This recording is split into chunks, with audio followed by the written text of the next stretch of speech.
When it's time to select a health insurance plan, the choices can be overwhelming. As a financial advisor, the two most common options I see are the high-deductible plan and the PPO plan.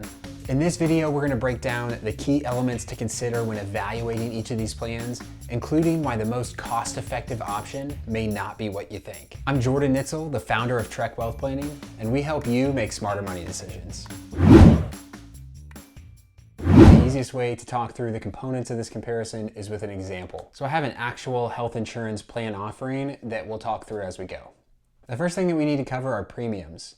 Premiums are what you pay for the actual health insurance that you get. And if you get health insurance through work, they're deducted from your paycheck before taxes. That means you get to pay for your health insurance with pre-tax money, which is great. High deductible plans normally have lower monthly premiums than PPO plans. Not always, but usually. So if you're enrolled in a high deductible health plan, you could be saving a lot of money on the cost of insurance itself.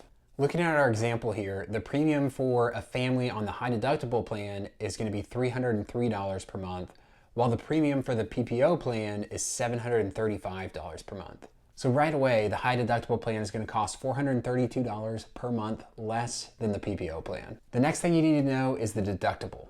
The deductible is the amount that you pay for healthcare expenses before your insurance starts to pay. As the name implies, high deductible plans generally have a higher deductible than PPO plans. So your insurance will start paying sooner on a PPO plan. Back to our example, the in-network deductible for a family on the high deductible plan is $3,500 compared to $2,400 on the PPO plan.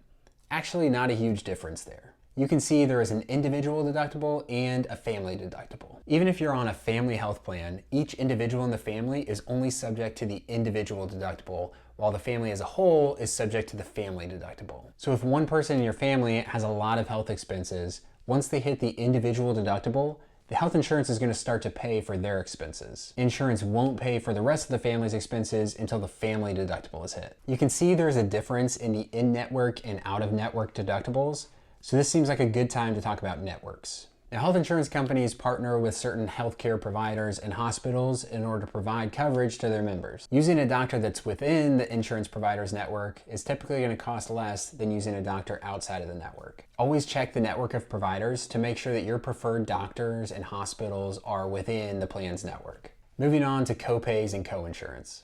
Copays are something that you'll see on PPO plans. For example, if I visit a primary care doctor on our PPO plan, I'm going to pay a flat $20 for that visit. On the high deductible plan, that visit would cost more. Coinsurance, on the other hand, is different. After you hit your deductible, you may still have to cover a percentage of your health expenses, and that percentage is called coinsurance. Looking at our example plans, we can see that the high deductible plan has a 15% coinsurance across the board for in-network providers, while the PPO plan is a little different. We have a 20% coinsurance for some types of expenses and a copay for others. And again, under both plans, we can see that the coinsurance would be higher for out-of-network providers.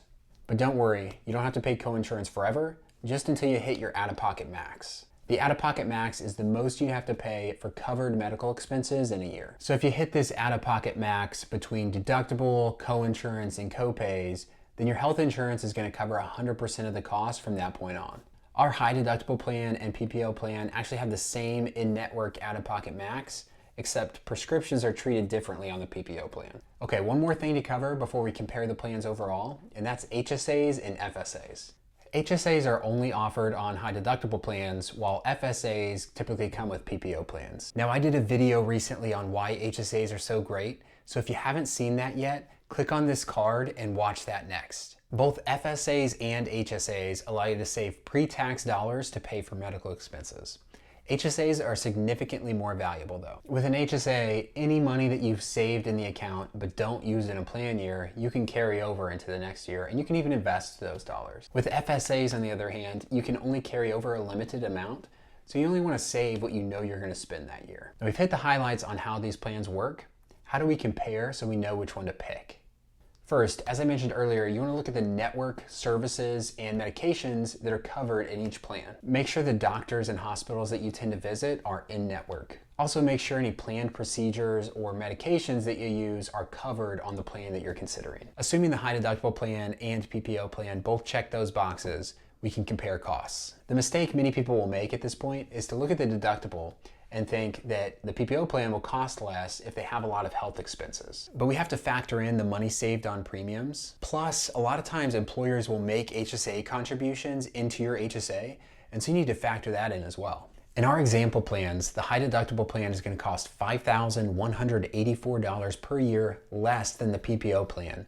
Plus, you get a $1,200 employer HSA contribution. That means you're starting out by nearly $6,400 ahead on the high deductible plan. And the in-network out-of-pocket max is only $7,500. So there are very few scenarios where the PPO plan would come out ahead in this case. While not all plans are this extreme, it's common to find a similar theme with high deductible plans. If your health expenses for the year are low, you'll save a lot of money on a high deductible plan. If your health expenses are high, you still might end up ahead on a high deductible plan, or at least pretty close. Plus, with a high deductible plan, you'll have access to the extremely valuable HSA. So rather than assuming the high deductible plan will cost you more, I'd encourage you to run the numbers like we did in our example plans. Figure out your premium savings on that high deductible plan plus any HSA employer contributions, and then compare from there. Many people will find that despite having a higher deductible, the high deductible plan will end up being the most cost-effective option. Ultimately, your choice should depend on the plans that you have available and your family's overall health situation and typical expenses. By understanding each element of these plans, you can make a decision that balances cost along with your healthcare needs. Thanks for watching. If you found this video helpful, don't keep it to yourself. Share it with a coworker who might benefit as well. And make sure to hit subscribe for more content that's going to help you make smarter money decisions.